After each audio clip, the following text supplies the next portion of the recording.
Kurt, ¿cómo estás? Buenas tardes. Buenas tardes, Julio. Un gusto como siempre. Saludos, Federico. Hola, Gracias. hola. Federico, ¿cómo estás? Buenas tardes. Aquí dando lata. No, al contrario. Gracias, Federico, muy amable. Kurt, luego, vamos entrando en materia. ¿Cómo ves de entrada esta visita del representante comercial de Estados Unidos a México, la reunión con la presidenta? La información que hay, pues, es muy protocolaria. Reunión, buenos propósitos, Claro. intenciones, exploraciones, nada de lo que realmente puede estar detrás de una negociación difícil. ¿Qué opinas de la visita y qué podemos esperar, para bien o para mal, de ella, Kurt? Bueno, lo que vemos es, como hemos comentado en este programa, una situación donde los Estados Unidos están intentando usar la revisión del tratado para chantajear a México. Así de claro, es decir, quieren vetar cualquier inversión extranjera de México hacia México que no les guste, quiere que se abra pues todos los sectores de la economía a sus intereses, a las multinacionales, que se elimine cualquier norma o regulación que les irrite, ¿no? Y por supuesto lo del sector energético, ¿no? Y lo que Estados Unidos ha dicho en días recientes, además, es que si México no coopera en todo, coopera en sus términos, pues la revisión sigue en jaque, ¿no? Y esto va desde, pues, asuntos de la frontera hasta el Tratado de Aguas de 1944, es exactamente lo que hemos vaticinado, ¿no? Que van a usar el asunto de las revisiones anuales para chantajear a México en perpetuidad acerca de toda una serie de cosas que realmente no forman parte del tratado en sí, ¿no? Es decir, el Tratado de Aguas es una cosa aparte, es un tratado aparte, es un tratado que antedata a cualquier tratado de libre comercio unos 50 años, pero quieren volver a poner todo sobre la mesa con esta idea de que, pues si no, pues podríamos extender este ronda de revisiones o incluso salirnos del tratado. Trump ha dicho varias veces, no necesito el tratado, no necesitamos nada de México, lo cual es una absurda mentira, es una absurda mentira, pero Trump lo sigue diciendo. Y llega Greer en este contexto, ¿no? Es recibido por Marcelo Ebrard en el aeropuerto y como bien dices, hasta ahora lo que hemos visto han sido cosas protocolarias, ¿no? Falta ver lo que realmente sale de esa reunión, pero yo lo veo como un gran plan de chantaje por parte de Greer y su equipo. Bien, gracias, Kurt. Federico, ¿cómo ves este asomo? No sabemos en un plan imperativo y en qué términos del representante comercial de Estados Unidos en el encuadre general que está hoy, de lo cual podemos ir hablando un poco más adelante, de estas relaciones tensas, difíciles México-Estados Unidos. Federico. Yo me sumo a lo que dijo Kurt, pero también diría otra cosa, que la paradoja es que este sistema de revisiones anuales fue un triunfo, ahora vemos que un triunfo pírrico, es decir, contradictorio, de México y Canadá, porque cuando se discutió en 2018 el Telecán y se convirtió en Temec, lo que quería Trump era salirse del tratado.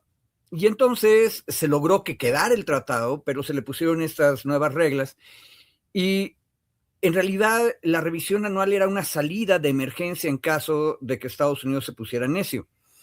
El único problema es que cuando Canadá y México negociaron eso, y ahí ya estaba en el equipo de transición López Obrador, pues se asumía que Trump ya no iba a estar en este año 2026. O sea, peor escenario era que se religiera, pero no se religió, bueno, entonces todos contentos, pero el problema es que regresó después de 4 años de Biden.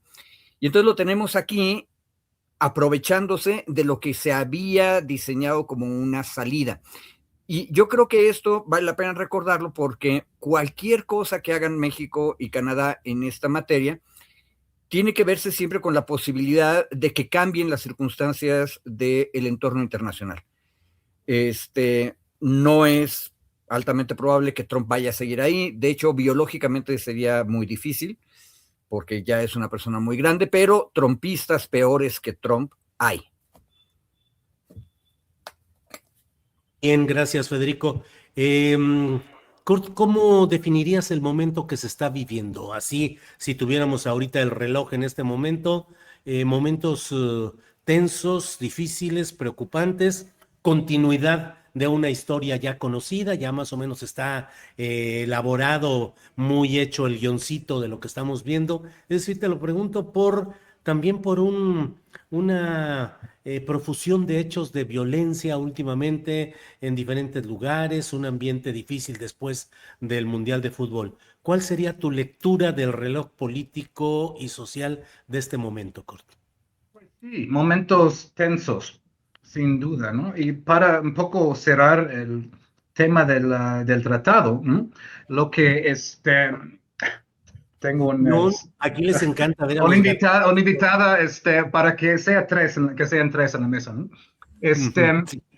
Um, para cerrar lo del tratado, que es importante, ¿no? Lo que estamos viendo ahí también, ¿no? Pues Trump ya anuncia 50% de aranceles a Canadá, ya están hablando de otros aranceles a países que tienen trabajos forzados, ¿no? Como si Estados Unidos no tuviera trabajos forzados en sus cárceles y sus centros de detención desde siempre, ¿no?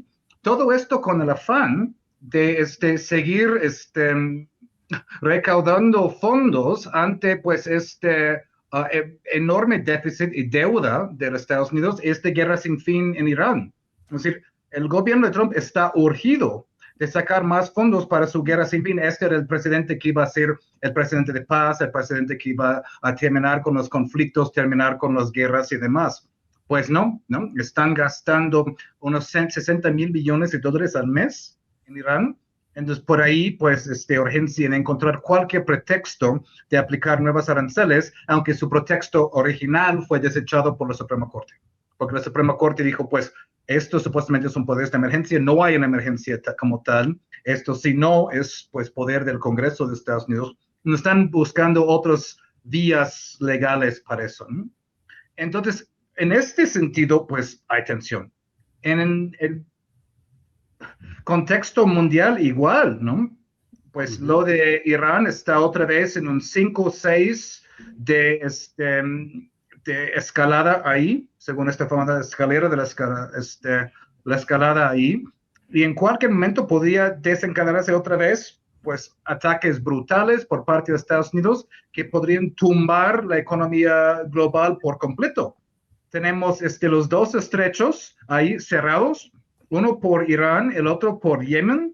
El precio del petróleo ya está volviendo a los 100 dólares por barril. Ese tiene efectos en México, ¿no? Obviamente México vende petróleo, pero también tiene que importar gasolinas. Entonces, todo esto crea una incertidumbre presupuestal ahí, ¿no? Si la gasolina volviera a llegar a 120, 140, 150 o más, dependiendo de lo que pasa, podría desestabilizar todas las proyecciones presupuestales para el año siguiente. Esto sumado a, como dices, a una serie de actos de violencia. Vimos la muerte de una periodista apenas en Oaxaca, que tiene convulsa la ciudad ahí. Por un lado esto. Por otro lado, vemos a la presidenta que va al cierre de a la Copa Mundial, pues muy cordialmente, superficialmente con Trump y con carne, todo el protocolo ahí. Entonces, como dicen también, pues no todo es un monolito. Estados Unidos no es un monolito. Puede haber espacios de relación diplomática en medio de lo que es una situación de bastante caos a nivel mundial. Y esto debido al hecho de que lo que concebíamos como derecho internacional, que siempre era precario, siempre era tenue, ya no existe. Bien, Kurt, gracias. Federico Anaya, ¿qué opinas de que México ha entablado una serie de demandas, denuncias en Estados Unidos en fiscalías estatales ante el Departamento de Justicia y luego una carta a Naciones Unidas relacionada con las muertes de mexicanos en el contexto del famoso ICE, este servicio de control de migración y aduanas? En términos jurídicos, ¿qué crees que puede lograrse? Si es que puede avanzar un procedimiento así, está bien presentado, bien planteado, hay expectativas positivas o no. Y luego, si quieres, un refiloncito político de qué implica todo esto, Federico. Mira, yo creo que es una buena estrategia y es un cambio que estábamos esperando. Tal vez lo que sí debemos recordar es que no hay que esperar a que haya 17 o 18 muertos. De hecho, el primer muerto en custodia del ICE no fue mexicano, fue, si mal no me acuerdo, un cubano que ya llevaba muchos años allá. Y, por ejemplo, necesitaríamos en México tener la cifra del resto de los latinoamericanos que han estado sufriendo la misma suerte. ¿Por qué? Porque la estrategia de defensa de los mexicanos sería mucho más fuerte si México no se preocupa nada más de los mexicanos. De hecho, México podría todavía hacer más grande su reclamo internacional utilizando el Sistema Interamericano de Derechos Humanos, en el que Estados Unidos no es exactamente parte, pero ahí tiene que defender a todos los latinoamericanos que están sufriendo lo mismo. Ahora, ¿están bien presentadas las demandas? No te lo podría decir, habría que ver qué es lo que se está haciendo en cada uno de los estados donde se presentaron las denuncias de hechos. La idea es buena, aquí hay homicidios y tienen que ser investigados. De por sí, en varios de los casos, jueces penales desde el mero principio dijeron, paren eso, porque, por ejemplo, en el último caso, el hermano del muerto, que también es mexicano, estaba al borde de ser deportado y entonces intervino una juez penal y dijo, no, ustedes no pueden deportar ni a esta persona ni a los dos trabajadores que iban en el automóvil porque son testigos. Y esto es un caso abierto de homicidio. Y en ese caso vas a tener el apoyo de la Fiscalía de Houston, que por cierto, otra vez, el fiscal de Houston es electo. Y Houston, pese a que Texas es tremendamente conservadora y republicana, Houston y el condado de Harris han estado más o menos gobernados por demócratas que se han ido haciendo cada vez más a la izquierda. Entonces, probablemente esa es la razón por la que el fiscal está también ayudando. Y nada más un último detalle, mucho más interesante, porque aparte le puede doler mucho a los empresarios privados que están apoyando al ICE, porque el ICE no está haciendo todo esto, no está transportando a los presos, no está cuidando estas cárceles migratorias, son empresas privadas. Son demandas que en México llamaríamos demandas civiles, que son mucho más técnicas, y que ya empezaron a prepararse. Entonces, por ejemplo, la Cancillería ya empezó a mandar cartas de cesen y detengan sus acciones que le están causando daño a mis nacionales. Y el embajador, la CERIL, le llevó su copia de esto al Departamento de Estado, y el Departamento de Estado de una manera soberbia agarró y se las regresó, diciendo eso tiene que irse por los canales diplomáticos. No, los canales diplomáticos ya se agotaron, ya se hicieron, nada más le está avisando, es el con copia para el Departamento de Estado de lo que México le va a demandar a las compañías privadas que le están causando violaciones de derechos humanos, lesiones y muerte a sus ciudadanos. Entonces, eso también está interesante, pero también mi opinión ahí es que la Cancillería tiene que saber que está mordiendo un pedazo muy grande del enemigo y que tiene que masticarlo bien. Y que me perdone Cort, pero acabo de utilizar una metáfora gringa. Uno tiene que morder y aparte masticar las cosas. Y espero que la Cancillería esté clara de que estas demandas civiles son mucho más complejas, pero valen mucho la pena. Bueno, Federico, bien. ¿Qué onda con esto del bite, del mordisco o la mordida, Kurt? Pero eso me lleva, sí, porque hay que pensar de qué tamaño es lo que estás haciendo. O sea, hasta dónde puedes realmente tomar una porción de aquel platillo al que estás aspirando a ingerir. O sea, de qué tamaño. Y me lleva a esto, Kurt, ¿qué opinas de la postura de la presidenta de México que pareciera que ha dejado una postura que funcionó en una primera fase, pero ha entrado en una más activa, más directa, más confrontacional en lo discursivo y concretamente en este tema de ICE? Kurt. Bueno, lo hemos platicado en una mesa anterior. La estrategia original del presidente de la cabeza fría, que no ha abandonado del todo, ¿no? Funcionó bien en el tema de los aranceles, aunque los aranceles están de regreso bajo otras formas, ¿no? El arancelazo a Canadá y a eso de los trabajos forzados y demás, ¿no? La hipocresía estándar de Estados Unidos en esta materia, ¿no? En el asunto de ICE es otra cosa, ¿no? Y esto viene al cabo de una serie de micro y macroagresiones de Estados Unidos en esos meses, ¿no? El Tratado de Aguas, el gusano bananador, ¿no? Todo el asunto del IFA y los slots, ¿no? Que se han ido resolviendo más o menos, pero con mucha presión encima. Estos podemos llamarlos las microagresiones por parte de Estados Unidos, perdón. Los macroagresiones, pues son los bombardeos de lanchas en el Caribe, hemos visto el secuestro de Nicolás Maduro, hemos visto la asfixia a Cuba, ¿no? Y estas son cosas mayores, ¿no?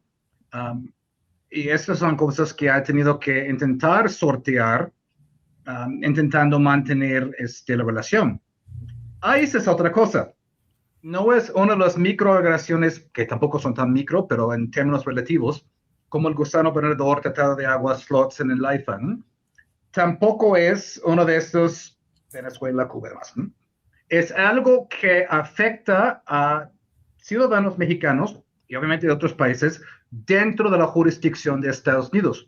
Entonces, como nos acaba de explicar Federico, es un asunto diplomáticamente delicado, pero también jurídicamente, ¿no? Porque el gobierno de México pues hace quejas penales al gobierno federal, a los gobiernos estatales, ¿no? Pero obviamente desde otra jurisdicción. Y estoy muy de acuerdo que pues estas quejas penales no van a prosperar, eso se sabe, ¿no? Pero las quejas civiles o la vía civil contra las cárceles privadas me parece muy interesante, ¿no? Por eso estas cartas de cese y desistimiento, porque pues hay que recalcar eso, ¿no? El sistema penitenciario de Estados Unidos es efectivamente privatizado.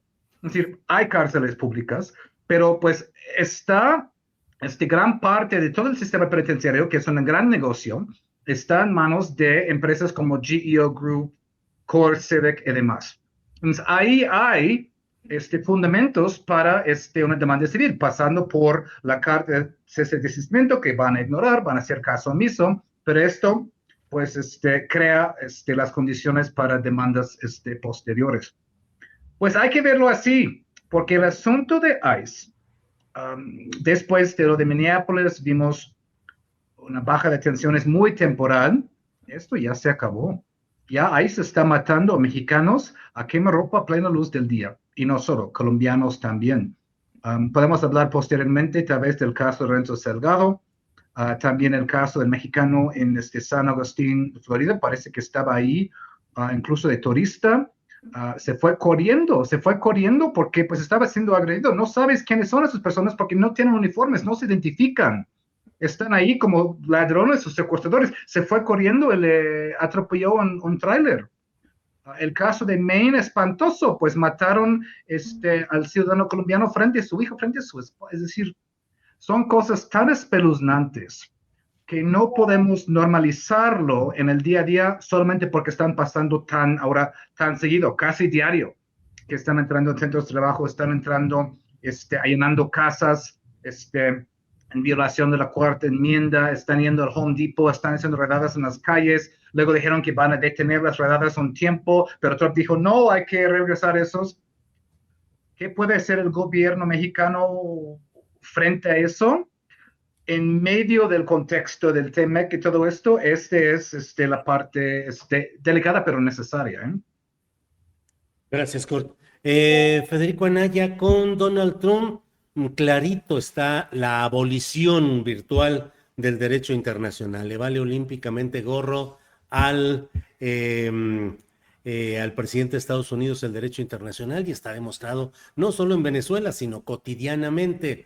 Te pregunto si estamos también en presencia de una disminución, erosión, desgaste o abolición del derecho del día a día en un país como Estados Unidos, que durante tanto tiempo y sobre todo a través de lo que se veía en las películas, pues era el lugar de la justicia, de los jueces inalcanzables por asuntos de corrupción, los policías aprendían a las personas y les leían rigurosamente sus derechos con mucho cuidado procesal y operativo, y ahora está una banda de asaltantes con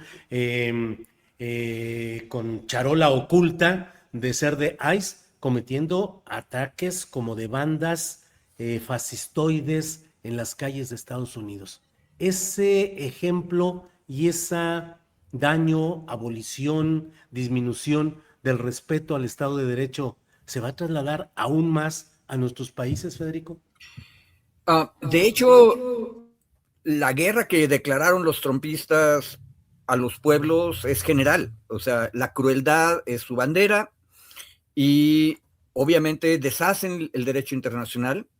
Stephen Miller dijo, para algo somos superpotencia, vamos a aplicar la fuerza, punto. Y están reviviendo las excusas de siempre. El terror a los rojos de los años 1920, el terror a los cubanos, etcétera. Entonces están erosionando no solamente el derecho internacional, sino su derecho interno, que tampoco era tan fuerte.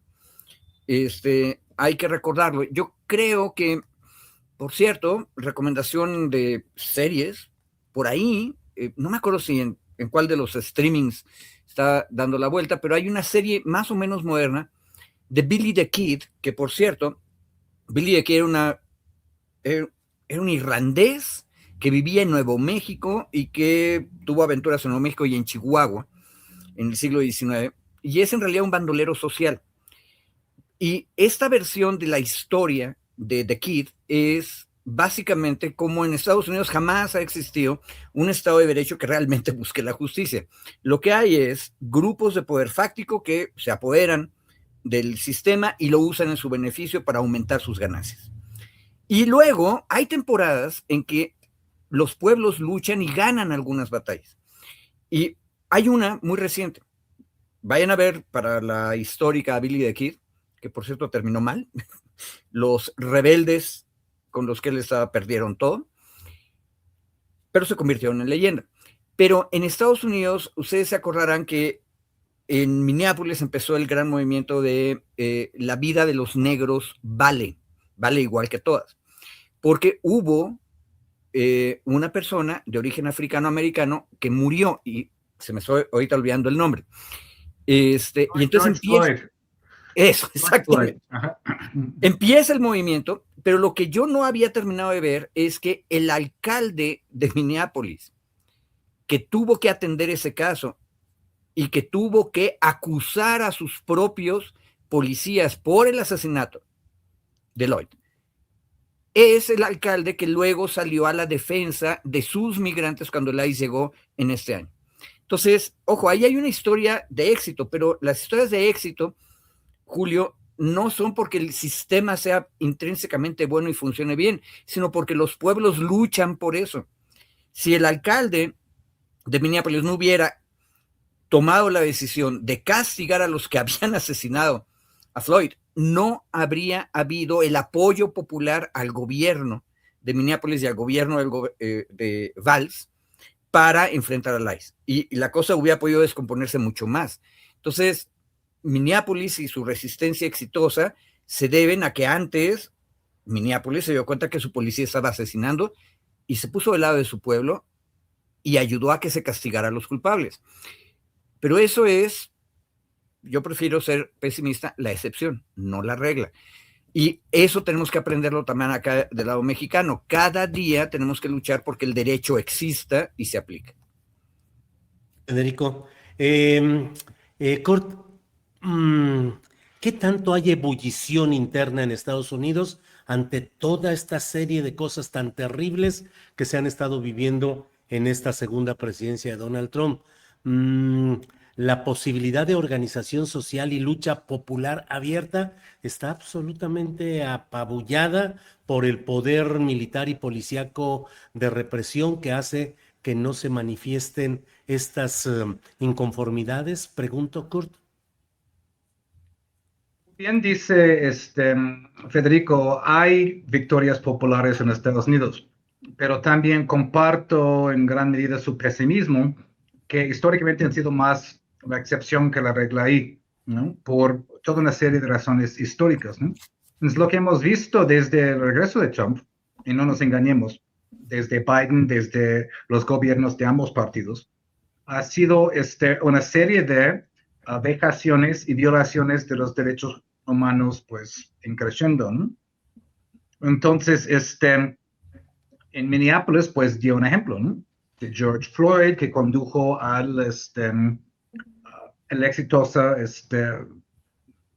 defensa de la ciudad contra básicamente la invasión y ocupación de ICE. Sin embargo, ICE no se detiene ahí, ¿no? Lo que hemos visto es 4 muertos a manos de ICE solamente en los últimos 15 días, ¿no? Un caso muy importante, y vale la pena detenernos un poco en eso, ¿no? Es el caso de Lorenzo Salgado Araujo, ¿no? Houston, claro. ¿No? Eso es muy importante, ¿no? Lorenzo Salgado, que tenía 30 años en Estados Unidos, hombre de familia, tenía unos hijos realmente muy elocuentes al hablar, cuando los escuchas hablar, ¿no? Trabajaba en el ramo de la construcción, se dirigía al trabajo y fue abordado por otra vez. La ironía histórica de todo eso es que durante tanto tiempo Estados Unidos financiaba grupos paramilitares y grupos de shock en toda América Latina. Estados Unidos e Israel, hay que decirlo, ¿no? Y ahora, después de tantos años de que Estados Unidos financiara grupos paramilitares y grupos de shock en toda América Latina, esos grupos paramilitares, esos grupos de shock ahora caminan por las calles de Estados Unidos con la sanción de la ley y con absoluta impunidad, ¿no? Y con la protección de la gente más alta. Los asesinos de Minneapolis, de Renee Good y Alex Pretty, no han sido detenidos ni tocados con un pétalo de rosa, nada más los cambiaron de ciudad, siguen en funciones. Entonces, lo que pasó con Lorenzo Salgado es, lo matan incluso buscando a alguien más, y la familia hizo algo muy valiente, a mi parecer. Abrieron el velorio al público, a la comunidad de Houston, un par de horas, ¿no? Antes de que pues fuera la parte del velorio privado. Fueron centenares de personas, ¿no? A este velorio. Ahí pues había un mariachi, había toda su utilería de construcción, ahí pues mucho ahí en el velorio, ¿no? Y ahora, pues Houston se está activando, un poco como Minneapolis, ¿no? Ahí pues están intentando cerrar puentes, cerrar vías, es más difícil hacer eso en Estados Unidos que en México, ¿no? Y está cundiendo una serie de protestas a nombre de Lorenzo Salgado, en muchos casos encabezado por su hijo Ronaldo, ¿no? Que pues tiene muy buen uso de la palabra además, ¿no? Unos comparan eso con el linchamiento del afroamericano Emmett Till en el año 1955. Emmett Till era un afroamericano joven, 14 años, que se fue a Mississippi unas vacaciones escolares, fue a una tienda y se atrevió a hablar a una mujer blanca en Mississippi en 1955. Luego dicen que le estaba acosando sexualmente o le estaba diciendo piropos. Es decir, el pecado en ese entonces era que un negro se dirigiera a una mujer blanca casada. Lo sacan de la casa de su tío, lo golpean, lo mutilan, lo disparan, lo tiran en el río. Igual, total impunidad para los asesinos. Pero la familia igual de Emmett Till deciden hacer un velorio abierto. Y esto en gran parte, entre otras cosas, pero en gran parte desencadena el movimiento de derechos civiles que se conoció con Martin Luther King en los 50s y 60s y tuvo ciertos logros.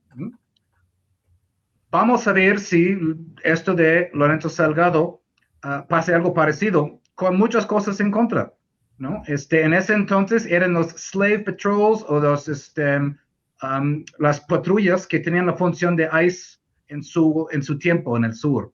Pero ahora es peor porque ICE tienen toda la impunidad legal y están armadas, altamente armadas, y en muchos casos son agentes con graves trastornos mentales.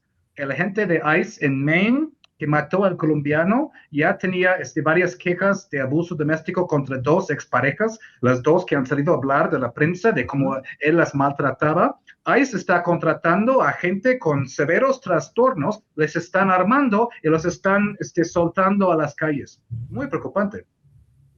Bien, Kurt, gracias. Federico Anaya, sobre el caso de la detención de Ernesto Rufo Apel, que fue el primer gobernador de oposición llegado al poder luego de la larga etapa priista de control de las gubernaturas estatales.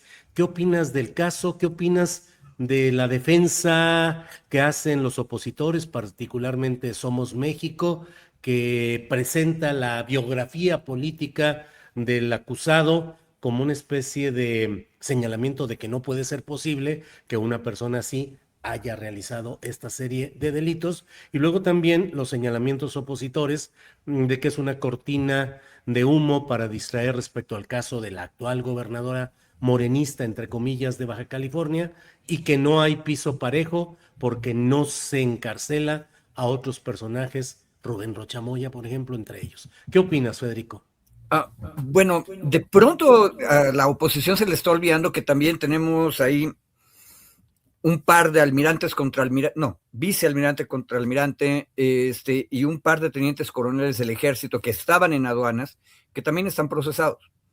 El problema fiscal es grandote, y yo diría que primero habría que aplaudir que por primera vez el Estado mexicano está protegiendo sus ingresos, porque parecía que en este país cobrar impuestos era casi un pecado, ¿verdad? Y ahí hay una cosa importante. Rufo puede parecer una muy buena persona, pero para seguir en la onda angloamericana, con Cort, había un inglés que en el siglo XIX decía que en la política no nos importa si la persona es un buen padre de familia o si es enojón. Lo que nos importa es si es o no es un buen ciudadano. Y el empresario Rufo no fue un buen ciudadano, porque él mismo nos explicó, no hoy, sino hace un año, pues que él no sabía nada de qué era lo que se estaba metiendo o sacando físicamente en los ferrotanques, que él solamente hacía el papeleo, su compañía. Bueno, pues ese es el problema.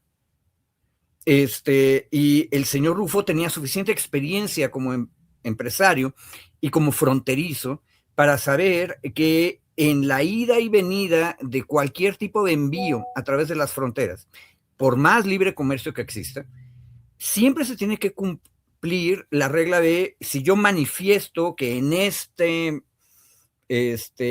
ferrotanque o en este camión o en este barco hay tanta cantidad de cosas, tiene que ser exacto, porque la autoridad aduanal físicamente no puede revisarlo todo. Entonces, es un sistema que se basa en la buena fe. Entonces, con que rompas un poquito la buena fe, inmediatamente se voltea todo el sistema y con toda razón el fisco va a decir, tú me estás engañando, me engañaste con un ferrotanque, me engañaste con 30,000. De eso se trata el asunto. Y la otra cosa que parece rara y que a mí me da un poco de risa es que los grandes empresarios mexicanos pensaban que nunca iba a haber cuentas, que el Estado nunca les iba a decir, primero págame los impuestos. Ojo, esa es la historia de los últimos 7 años con el señor Salinas Pliego, por ejemplo, pero ahora lo vemos más específico en este detalle. Y historia, por cierto, que yo no tenía tan presente, el huachicol fiscal se volvió posible solo después de 2017-2018, porque antes solo Pemex podía importar hidrocarburos. En el nombre de la privatización se permitió que también lo hicieran los privados, y lo que pasó era lo que era esperable, que en un sistema aduanal que siempre ha tenido agujeros por todos lados, pues lo que ocurrió es que empezaron a pasar para México y para Estados Unidos. Acuérdense que también está el caso de Huachicol hacia Estados Unidos, una bola de envíos que no deberían haber ocurrido. Es decir, que le están violando sus derechos fiscales al Estado estadounidense y al Estado mexicano. Yo creo que es una buena acusación y hay que esperar. El señor Rufo presuntamente es inocente, pero tiene toda la cara de que es probable responsable de lo que le están diciendo. Por eso me parece justa su sujeción a proceso y va a tener oportunidad de presentar sus pruebas. Ahora, del otro lado hay algunas cifras, dicen que hay como 200 datos de prueba diversos. Parece ser que se ha trabajado bien la acusación y no es la única. Acuérdense que hay otro caso con los tenientes coroneles y hay otro tercer caso con los vicealmirantes. Entonces, creo que no vamos mal. Pero, igual que en el caso que estábamos discutiendo antes con Cort, el problema es que puede ser un caso en el que se hagan bien las cosas, pero el sistema legal normalmente protege a los de arriba y por eso tenemos desde la ciudadanía que estar vigilantes todo el tiempo. Bien, gracias, Federico. Kurt, ¿qué opinas de este tema de Ernesto Rufo, la frontera, Baja California? No solo es Rufo en sí, sino toda una serie de hechos políticos y sociales complicados que me parece a mí que tienen a Baja California en una situación de tensión, de enojo, de hartazgo en algunos ciudadanos por el gobierno de Jaime Bonilla, luego, digo, toda la etapa de los panistas, luego Jaime Bonilla, luego la actual gobernadora, y no dejo de pensar en cuántos intereses de Estados Unidos puede haber con la vista puesta en el propio estado de Baja California. ¿Cómo ves el caso, Cort?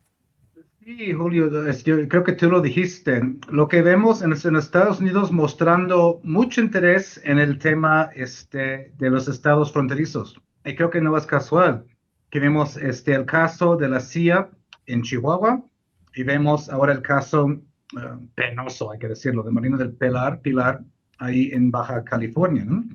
Al mismo tiempo vemos en Estados Unidos intentando fomentar un movimiento separatista en Alberta, Canadá, ¿no? No es solamente México, ¿no? Pero hay que entender cómo funciona Estados Unidos, ¿no? Son astutos, son listos, ¿no? Es decir, también con los trumpistas hay un lado muy payaso, pero también tiene gente muy colmilluda ahí. Si topan con pared con el gobierno federal, ¿no? Pues con el gobierno López Obrador de Sheinbaum, ¿no? Que pues López Obrador en su momento ponían a Ken Salazar en tiempo fuera, en tiempo, etcétera, ¿no? Pues ellos no se quedan ahí como, ay, pues ni modo, no podemos ahí, no. Van con los miembros del gabinete, van con los gobernadores, van buscando el eslabón débil. Y si no lo encuentran en un lugar, siguen buscando hasta encontrar tal eslabón débil. Y luego van sobre eso. Entonces, no debería sorprendernos esos contactos de Estados Unidos con gobernadores, sobre todo de la parte de la frontera, ¿no? Y pues hemos visto los resultados de esto, ¿no? Y otra cosa es que se habla mucho de la importación de armas desde Estados Unidos, ese tráfico de armas, ¿no? El huachicol fiscal no es tan sexy como tema, pero es muy importante. Es muy, muy importante porque, como bien sabemos, es una manera de evadir, ¿no? Impuestos, eludir el fisco, y mucho de esto llega a una red criminal de gasolineras y demás, y llega directamente al crimen organizado, ¿no? Es muy buen business para el crimen organizado, ¿no? O que llega ahí, ¿no? Para financiar actividades ilícitas. Esto es siempre de lo que se ha hablado cuando hay que ser astuto cuando se lucha contra el crimen organizado, no solamente ir disparando por doquier, sino cortando sus fuentes de financiamiento. En el caso de Ernesto Rufo, pues vaya, ¿no? Me interesa, me provoca curiosidad varias de las tentativas de defensa a Ernesto Rufo en esos días por gente como Sergio Sarmiento y demás. Pues él básicamente, él no estuvo manejando el tren, ¿no? Es decir, ellos nada más, pues como dice Federico, se ocupaba de la parte de la aduana. Pues ahí está el fraude.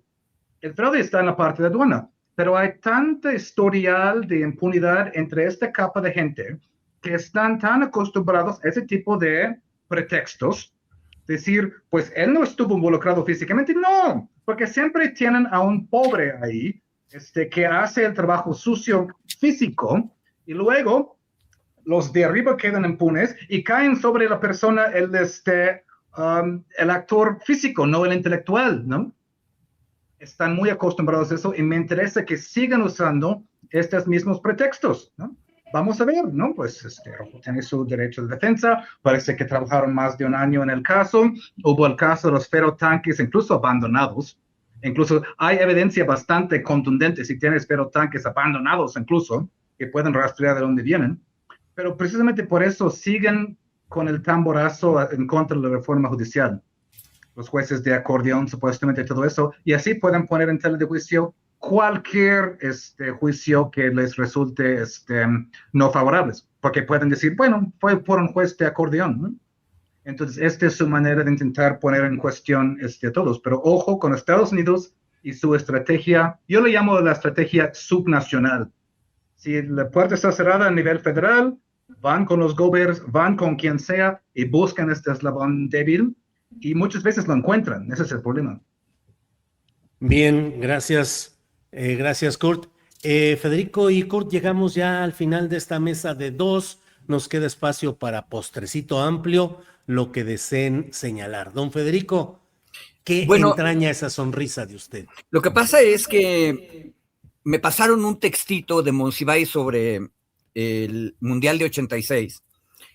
Y como Monsi hablaba de 20,000 cosas cuando escribía de un tema, hay una frase que encontré y que tiene que ver directamente con lo que estábamos discutiendo. Monsi dice en ese texto sobre el Mundial que uno es tan valeroso como su vocación de impunidad. Ese es el retrato de todos los políticos de la élite. Ojo, y aquí aplica también para los morenistas, especialmente en el ámbito subnacional que nos dice Cort.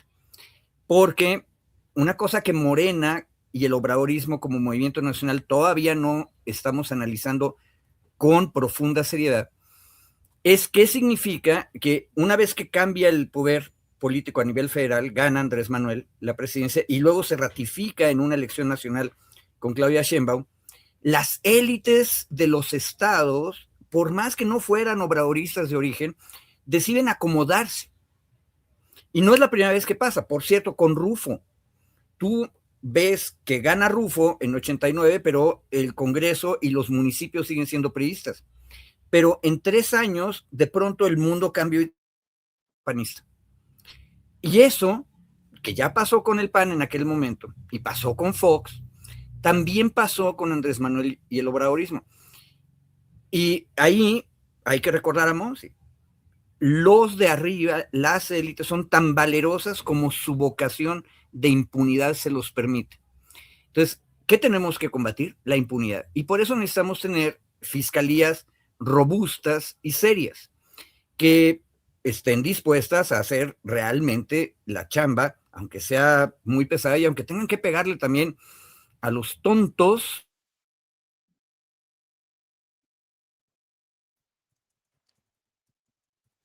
Bueno, pues se nos ha escapado Federico Anaya, problemas seguramente de internet, como tenemos en muchos espacios. Kurt, ¿qué te parece si te pido que adelantemos tu postrecito y esperamos a que regrese la conexión de Federico para... Ya está aquí, a ver, perdón, Kurt. Sí. No, simplemente luchemos contra la impunidad. Así nada más, don Federico, parece usted así, luchemos contra la impunidad. ¿Y qué tanto de se todo puede ganar? Mundo, hasta los nuestros. Hasta los nuestros. Porque ¿Victoria posible o victoria utópica? No, las victorias tienen que ser prácticas. Y hay que aprovechar, si la señora gobernadora de Baja California no sabe con quién está hablando, hubiera podido estar hablando con alienígenos, de veras, los de orejas puntiagudas. Ajá. De acuerdo con su propio dicho, eso es una tontería y hay que llamarla a cuentas. Claro, claro, claro. Bien, Federico, gracias. Kurt, por favor, postrecito. Bueno, mi postre, Julio, la presidenta anunció hace algunos días una nueva inversión en salud y siempre me ha interesado el tema de la política sanitaria, cómo llegar a una cobertura sanitaria realmente universal ahí, ¿no? ¿Sigo ahí? Ahí está. Una cobertura sanitaria realmente universal ahí. Está hablando de una inversión de 181 mil millones de pesos hasta 2030, unos 150 nuevos proyectos hospitalarios, un aumento de un 10% en camas, la basificación de más trabajadores, sobre todo en IMSS Bienestar, que ha sido un reclamo histórico de los trabajadores del sector salud. Entonces, en ese sentido, está bien, atiende un rezago histórico real e importante. Sin embargo, en el tema de salud, que siempre es importante ahí, en el tema de salud, no solo se trata de pues, hospitales e infraestructura, que son las cosas que llaman la atención, sino una manera realmente de prevenir enfermedades. Eso es lo importante, sobre todo en México, donde hay realmente un problema de enfermedades crónicas, de diabetes, de hipertensión, de obesidad, de enfermedades renales, etcétera, ¿no? Entonces, la idea es, está bien, construir la infraestructura, los hospitales, las camas, etcétera, pero hay que crear un sistema de medicina preventiva en todos los ámbitos, en las ciudades, en el campo, en los centros de trabajo, no solamente entre los de la tercera edad, que es importante, esa salud casa a casa, para que la gente no tenga que llegar a esos hospitales tan seguido, ¿no? Y es decir, creo que el reto posterior de un sistema de salud que haya, además de la infraestructura, un asunto preventivo ahí, ¿no? Que falta por desarrollar, creo.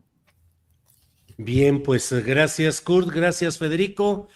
Nos vemos pronto por esta ocasión. Muchas gracias. Que esté A usted, bien. don Julio, suerte. Gracias, hasta luego. Hasta luego.